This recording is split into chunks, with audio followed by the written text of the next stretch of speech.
वो छीलने के लिए है, निकालने के लिए। ये दांत है, वो कटर है, काटने के लिए। ये डाढ़े हैं, वो क्रशर है, हाँ, क्रश करने के लिए। ये जो जीभ है वो ब्लेंडर है, उल्टा सुल्टी ऊपर नीचे करने वाला। और जो ग्लैंड्स है वो शावर से। तो इस मुंह में भगवान ने सब कुछ दे दिया, cutter, mixer, juicer, grinder, blender, जो भी हम कहे, और खर्चा एक भी पैसे का नहीं। बाकी हम देखेंगे आजकल तो ये जूसर भी आते हैं, हमने सुना है, देखा तो नहीं है, लेकिन वो 80-80 हज़ार रुपये का, अरे लाख से भी ज़्यादा इसका ऐसा जूसर आता है। स्लो स्पीड है, ऐसा है, वैसा है, जो भी है। तो ये भगवान ने स्लो स्पीड ही दिया है। हाँ, आराम से धीरे धीरे चबा चबा कर खाओ, हाँ, कोई खर्च नहीं। तो ये रसयुक्त आहार वो उत्तम आहार है। बाद में है जिसमें रस की मात्रा कम है, ऐसा आहार वो है पपीते, केले, सेब, चीकू। इसमें रस कम है, तो ये मध्यम प्रकार का भोजन है। और तीसरा जो है जिसमें रस है ही नहीं, ऐसा भोजन है सूखा भोजन, सूखे मेवे, ड्राई फ्रूट्स, जिसमें रस है ही नहीं। अरे रस तो छोड़ो, रस की जगह वहां तेल है, जो हमने देखा कि तेल नुकसान करने वाला है, तो इसमें तेल है। तो ये जो है सूखे मेवे, वो तीसरे प्रकार का कनिष्ठ भोजन है। तो फिर से देख ले, रसयुक्त आहार जो है वो ऋषि मुनि जैसा उत्तम प्रकार का है, कम रस वाला, लेकिन रस है, ऐसा भोजन मध्यम भोजन कहा जाता है। हमारे जैसा आम आदमी जैसे। और जो तीसरे प्रकार का हमने देखा सूखे मेवे, हाँ, जिसमें रस तो नहीं है बल्कि तेल है, एसिडिक भी है, तो ये गुंडे हैं। खाने में, भोजन में सूखे मेवे गुंडे हैं। लेकिन आप देखो, हम सबसे अच्छा भोजन ड्राई फ्रूट को मानते हैं। हाँ, हमारे यहाँ दीपावली के त्योहार में हम किसी को भेंट देते हैं तो सूखे मेवे देते हैं, रस नहीं देते, रसयुक्त आहार नहीं देते, मौसमी संतरे नहीं देंगे, हाँ, ये ड्राई फ्रूट्स देंगे। हमारे यहाँ कोई बहुत इम्पोर्टेंट ऐसे मेहमान भी आते हैं तो हम ड्राई फ्रूट रखेंगे। हाँ, इट्स ए प्रेस्टीज इश्यू, हम इसमें प्रेस्टीज मानते हैं। तो ये सब कुछ हम उल्टा ही कर रहे हैं। हाँ, हमारे जीवन में आप जहीं भी देखो, हम उल्टा उल्टा उल्टा ही कर रहे हैं। और यही तो कारण है कि हम दुखी है, केवल रोगी नहीं, दुखी, हर कोई तरीके से हम दुखी है। तो ये इसका कारण है कि हम सब कुछ उल्टा कर रहे हैं। हमारी मान्यता ही गलत है, हम भ्रांति में जी रहे हैं, हमारा सारा जीवन भ्रांति में गुजर रहा है। तो ये भोजन के प्रकार हमने देख लिए। तो अब सही भोजन में हम कैसे हम खाए, तो देखो हमारा सही भोजन वो हमने देखा कंद मूल फल पत्ती और पानी है। कंद सबसे ज्यादा भारी है, आप सब जानते हैं, सबसे ज्यादा पचने में भारी है वो है कंद। तो कंद को कम से कम खाया जाए, जो सबसे भारी है वो कम से कम खाया जाए। बाद में आता है मूल, रूट, ROOT, रूट, मूल, जैसे कि मूली। तो ऐसे मूल वो कंद से ज्यादा, लेकिन बाकी जो भोजन है इससे कम, इस तरह खाया जाए, क्वांटिटी में, मात्रा में। फल, कंद, मूल, बाद में आते हैं फल।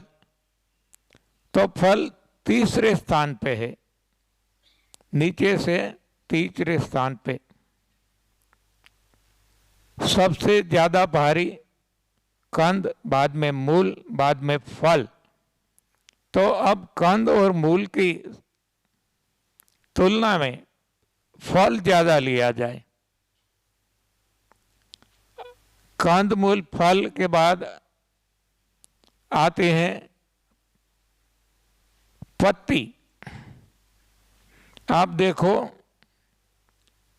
सारी सृष्टि में, सारी दुनिया में कहीं भी हम जाए, भगवान ने ही सब कुछ बनाया है, भगवान ने ही ये सारे भोजन दिए, लेकिन कंद से ज़्यादा मूल दिए हैं, मूल से ज़्यादा फल दिए हैं। हम देख सकते हैं, तुलना भी कर सकते हैं। और फल से ज़्यादा आप देखेंगे पत्तियां दी है, सारी सृष्टि भर दी है, हाँ, पत्तों से। तो हमारे खान पान में हरी पत्तियां ज़्यादा से ज़्यादा होनी चाहिए। हाँ, सब कुछ हम खा सकते हैं, लेकिन सबसे ज़्यादा मात्रा में हमें हरी पत्तियां खाना है। इसका जूस बना के पिए, चटनी बना के खाए, वैसे भी खाया जा सकता है जैसे अन्य प्राणी खाते हैं। हम भी पालक, धनिया, हाँ, बैठे हैं तो चबा चबा कर खा सकते हैं, बच जाता है, इसको बाहर कर देना है। तो इस तरीके से कंद, इससे ज़्यादा मूल, इससे ज़्यादा फल, इससे ज़्यादा पत्तियां, और इससे ज़्यादा पानी। यानी कि पानी पीते रहना ऐसा नहीं, ये जो कुछ हम खाएंगे जिसमें रस की मात्रा ज़्यादा है, अपने आप पानी शरीर को मिल जाएगा। फिर भी प्यास लगने से पानी पीना है, प्यास नहीं लगती है तो नहीं पीना है, प्यास लगती है तो अवश्य पीना है, उतना पीना है कि जिससे हमारी प्यास बुझ जाए। और अब है लास्ट हमारा भोजन, वो है हवा। वो एकदम हल्की है। आप देखो भोजन में सबसे हल्का कोई है तो हवा है। तो ये सबसे ज़्यादा लेना है, और हम ले भी रहे हैं। भगवान ने व्यवस्था ही ऐसी की है कि 24 घंटे हम सोते हैं, जागते हैं, हमें पता भी नहीं चलता, लेकिन हवाएं चलती रहती है। तो इस तरीके से हमें भोजन की मात्रा का एक ट्रायंगल बनाना है, हाँ, जिसके नीचे आता है कंद और सबसे ऊंचे आती है हवा। तो इस तरीके से हमें हमारे जीवन में भोजन का उपयोग करना है। इस तरीके से उपयोग करेंगे तो आप देखेंगे कि बहुत ही अच्छी तरीके से हम हमारा जीवन व्यतीत कर सकेंगे। कल आपको सवाल लिख के लाना है। जितने भी सवाल है अवश्य आप पूछिए, जितने भी, जो मैं जानता हूं, जो मेरी मान्यता है, उसके आधार पे मैं जवाब दूंगा। मेरा हरगिज भी दावा नहीं है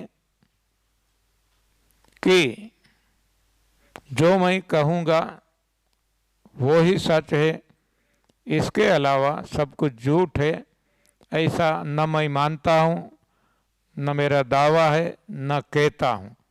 हाँ, हर किसी के पास कुछ न कुछ ऐसा है जो बहुमूल्यवान होता है।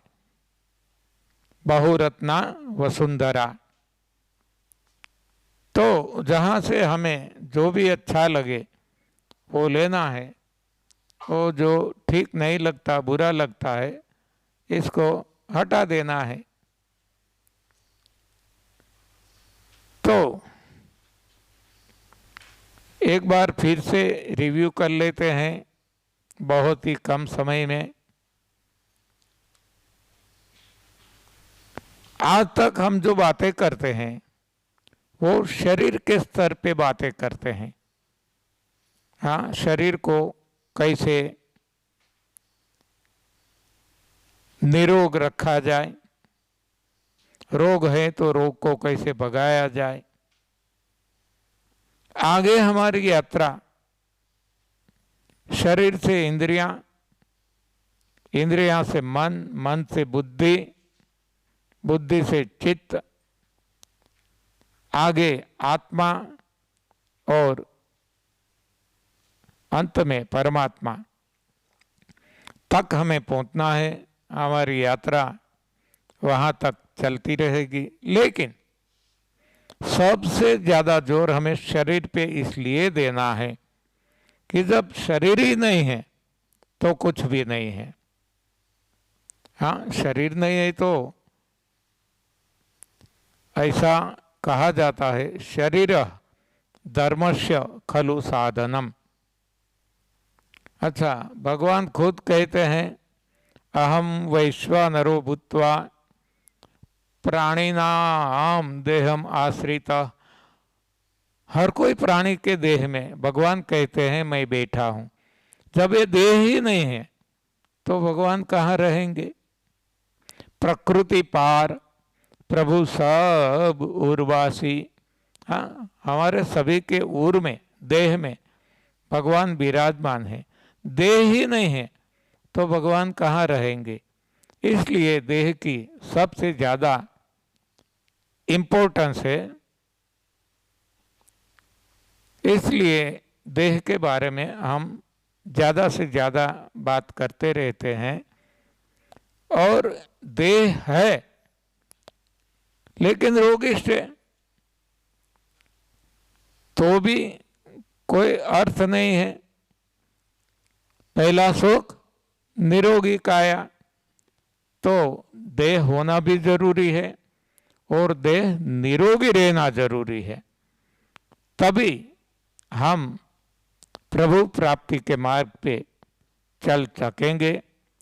प्रभु प्राप्ति का जो मार्ग है इसको साधना कहा जाता है, और ये साधना तप सेवा सुमिरन के नाम से रामचरितमानस में तुलसीदास जी ने बताई है।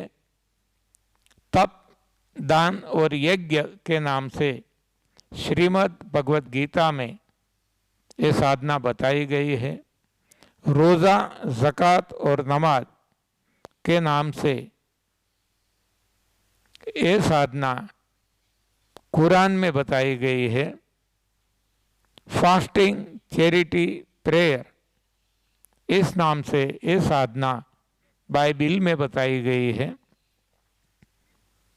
उपवास, 10 बंद, सिमरन, ये नाम से ये साधना गुरु ग्रंथ साहिब में बताई गई है। और भी बहुत सारे ग्रंथ है, इसमें यही साधना बताई गई है। तो ये साधना यानी कि पथ, यानी कि रास्ता, यानी कि वे पे चलकर हमें कहाँ पहुंचना है, जो हमारा साध्य है। साध्य यानी हमारा गोल, हमारा लक्ष्य। मानव का लक्ष्य क्या होना चाहिए? प्रभु प्राप्ति। तो इसके लिए ये साधना हर कोई शास्त्रों में बताई गई है। तो इसके बारे में थोड़ा कुछ हम बातें करेंगे, लेकिन सबसे ज़्यादा बातें देह पे करना है, क्योंकि हमने देख लिया कि देह का महत्व मानव जीवन में कितना है। बड़े भाग्य मानुष तनु पावा, सुर दुर्लभ सब ग्रंथ निगावा, साधन धाम मोक्ष कर द्वारा, पाए न जेहि परलोक संवारा। परलोक संवारने के लिए ये मानव देह हमें मिला है, बड़े भाग से मिला है। बड़े भाग मानुष तनु पावा, ये मनुष्य देह जो हमें मिला है, ये ईश्वर की खास कृपा से, हमारा भाग्य का उदय होने से हमें मिला है। सुर दुर्लभ, देवों को भी दुर्लभ है। सब ग्रंथनी गावा, हर कोई ग्रंथों ने इसकी महिमा का गान किया है। साधन धाम, जितने भी साधन हैं प्रभु प्राप्ति के लिए, इसमें ये सर्वोच्च साधन है। मोक्ष कर द्वारा, ये मोक्ष का द्वार है। जो मोक्ष हम चाहते हैं तो ये मनुष्य अवतार लेना पड़ता है। हमें मिल गया है तो इसका सही ढंग से उपयोग करें और मानव जीवन को हम सफल बनाए। तो रिव्यू कर लेते हैं और हमारी यात्रा आगे चलती रहेगी। शाम जो हमारा समय है, हम फिर से आगे बात करते रहेंगे। इसके पहले थोड़ा सा रिव्यू कर लें। तो जो हमारा देह है पंच तत्वों से बना है। पंच तत्व हमें भोजन से मिलता है। गलत भोजन से शरीर में इम्प्यूरिटी, गंदगी इकट्ठा होती है, जिससे रोग होते हैं। इसको हटा देने से, गंदगी को हटा देने से रोग हट जाते हैं। और अब रोग हट जाने के बाद, गंदगी हट जाने के बाद फिर से गंदगी ना आ जाए शरीर में, इसके लिए भी हमें सचेत रहना है। तो हमारा सही भोजन खाना है। सही भोजन में भी भोजन का प्रकार हमने देख लिया, भोजन की गुणवत्ता हमने देख ली। कंदमूल, फल, पत्ती, पानी, हवा, ये भी सब कुछ देख लिया। तो अब हमें इसका जीवन में प्रयोग करना है। तो रोग हैं वो हट जाएंगे, हम निरोग बन जाएंगे और बाद में कभी भी रोग हमारे जीवन में नहीं आएगा। हम नितांत निरोगी रहेंगे। फिर भी मैं कहता हूँ कि इससे इतना और कॉन्फिडेंस में नहीं आ जाना है क्योंकि जितने रोग हमारी गलती से हुए हैं, हमारी खान पान की, हमारी रहन सहन की, उतने ही रोग जाएंगे। बाकी भी रोगों का कारण होता है, कर्मों का सिद्धांत काम करता है, जो भी है, हाँ, जिसका हमें पता नहीं है। तो ऐसे रोग, उनके कारण ढूंढना पड़ेगा और वो कारण को हटाना पड़ेगा, तभी वो रोग जाएंगे। तो लेकिन यहाँ हमने देखा है कैंसर तक के, फोर्थ स्टेज के कैंसर क्यों ना हो, ये हट जाते हैं। आज ही व्हाट्सएप मैसेज आया है मुझे यूएसए न्यू जर्सी से, तो वहाँ एक व्यक्ति है, नाम भी उसे लिखा है, उसको कैंसर हो गया है, केमो रेडिएशन ये सब कुछ ले लिया है, कोई फायदा नहीं हुआ है, और डॉक्टरों ने तो जवाब दे दिया था। लेकिन उन्होंने ये नई भोजन प्रथा को अपनाया और आज प्रोस्टेट का कैंसर है ऐसा लिखा है, बहुत ही फायदा है। तो डॉक्टरों ने बताया कि अब फिर 3 महीने के बाद आप ये चालू ही रखो, 3 महीने के बाद हम फिर से सारे रिपोर्ट निकालेंगे और यदि ये रिपोर्ट नॉर्मल आते हैं तो हम मानेंगे कि आपका कैंसर ठीक हो गया है। ऐसे तो बहुत सारे लोग हैं, यूट्यूब चैनल पे आपको देखने को मिलेगा, हाँ, बहुत सारे कैंसर के मरीज भी ठीक हो गए हैं और आज 10-10 साल हो गए हैं। ऐसा नहीं कि ये आजकल की बात है, और अच्छी तरह से वो जीवन जी रहे हैं, औरों को भी ये सही दिशा दिखाते हैं, सेवा कर रहे हैं, मानव सेवा। तो हमें सभी को यही करना है, जो हमें मिला है वो हमें बांटना है। तो आगे की बात हम करते रहेंगे, हमारी यात्रा चालू ही रहेगी।